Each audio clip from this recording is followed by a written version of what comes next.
Hello guys, S2W here as your average consumer with your next casual consumer's perspective review.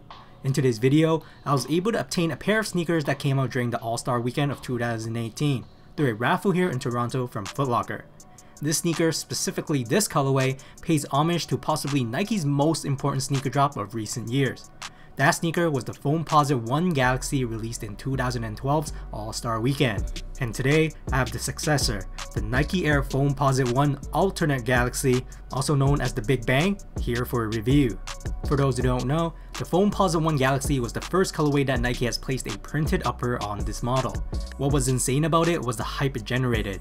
The Galaxy colorway only dropped at one location in tiny amounts, and with the rise of social media during that time, this model was the one that blew up the sneakerhead community into a pop culture phenomenon. Now 6 years after that insane release that got people lining up weeks before the sneaker dropped and trading cars for a pair of those Galaxy, now in 2018, Nike has finally created a second Galactic makeover as a nod to commemorate that Foamposite colorway. Now let's take a closer look at these sneakers. Quite frankly, this shoe was not one of my priorities to hit up. The raffle date coincided with the Black Cement 3 and the Jordan 1 Gold Toes, so since I was there, why not sign up? Now Foamposites have always been one of those shoes that look like a tank to me. Even back a few years ago, I remember feeling them in hand and I always thought to myself how bulky it looked. To me, it looks like a jacked up muscular guy in the form of a sneaker. For this colorway, different from the original Galaxy foams, Nike has implemented a brighter interstellar motif for its graphic upper, decorated with red, orange, yellow, light purple, baby blue, and green as opposed to mainly dark blue and dark purple from the first version. Just like the Galaxy though, the print features spots of bright dots reminiscent of distant stars. It's a very elegant colorway to be honest, almost as if we were looking at a jaw-dropping image of a Galaxy online. Interestingly, this print does not mirror each other on each foot, but it does mirror each other in terms of the other foot.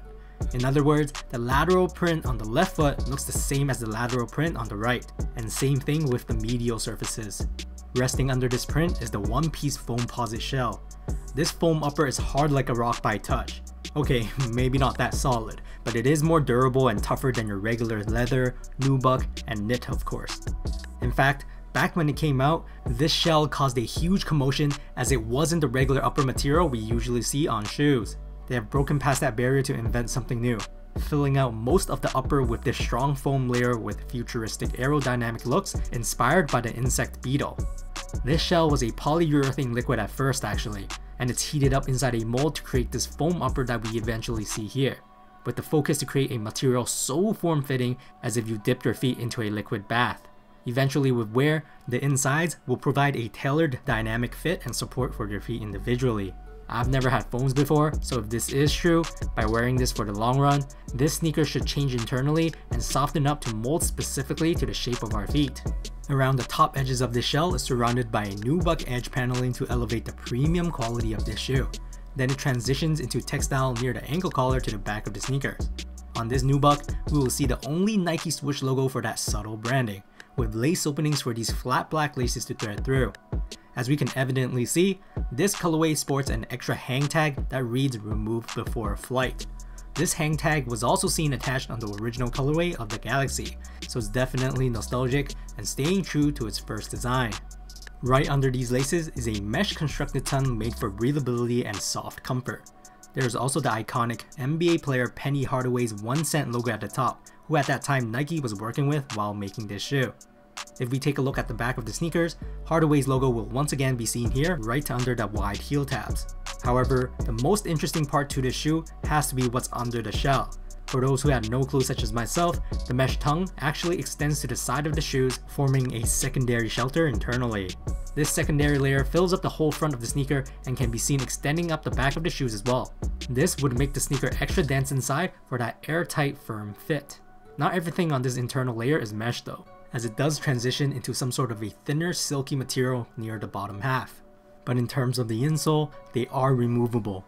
I wasn't aware during the recording as it didn't look like it could be taken out, but it is detachable and it's decorated with a cool looking NASA-esque Nike logo at the heel.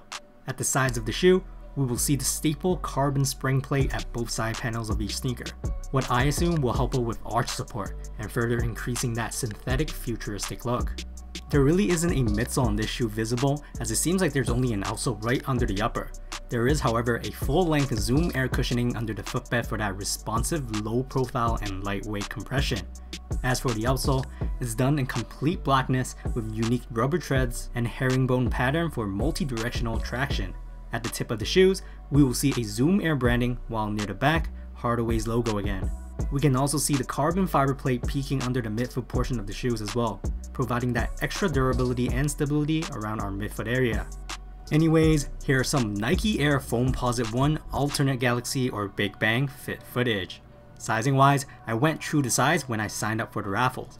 Without any knowledge of how these fitted, I realized after putting them on my feet, they were quite tight initially, but as I unlaced the shoes and started to lace them back up, these started to fit a lot better at my true to size. I would expect a lot of people to go up half a size when trying them on, but I would suggest you to unlace them first and lace them back up again, cause that made a huge difference for me and made it bearable even when I went true to size. Also, after researching about this polyurethane shell, if it does start to change its shape internally with the heat from our feet, it'll just mold perfectly to our feet contours later on. It seems like this shoe and the technology behind it leans to future-proofing our fit. It's not meant to be comfortable immediately, but rather later on. Because of this, it might or might not work against modern preferences, as everyone just wants everything fast immediately nowadays. Comfort-wise, just like what its bulkiness is telling us, these are quite heavy.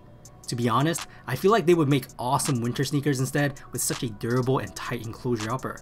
Our feet will stay pretty warm inside this shoe anytime we wear them, and since it's a tough foam shell, elements won't get in as easily unless it drops from up top. Also, the full-length zoom airbag is inside for a slight bouncy feel as well, but the majority of this tough rubber sole is felt instead. I mean, the technology is from 1997, so the sole does feel a lot like your traditional sneakers. Price-wise, these were $305 Canadian before tax. Like I've mentioned, I've never been a Foamposite fan because of its bulkiness. Personally, the design looks too exotic in hand, and if it wasn't for the way this beautiful colorway looks and the raffle blessings, I honestly don't see myself ever trying a Foamposite in my life. Let's be real, $300 is expensive, but in my opinion, if it does tailor to the contour of our feet eventually, this could potentially be the best fitting shoe made universally for everyone. And it all depends if we want to gamble for that long-term outcome or not. If you want comfort immediately, then these might not be the shoe for you. But if you want something unique, long-lasting, tanky, but most importantly durable, then Foamposite ones are definitely a great option. Anyways, throw me some likes if you like this video, and let me know in the comments if you think these alternate Galaxy is a nice successor to the original Galaxy or not. The OG Galaxy with the darker upper, brighter star designs, and glow-in-the-dark outsole just beats this one through the roof in my opinion. But let's face it, those will most likely never restock, and for those who missed out on that version, these alternate Galaxy Big Bang with the more vibrant upper should still surely make people's head turning. That's it for today, S2W signing off.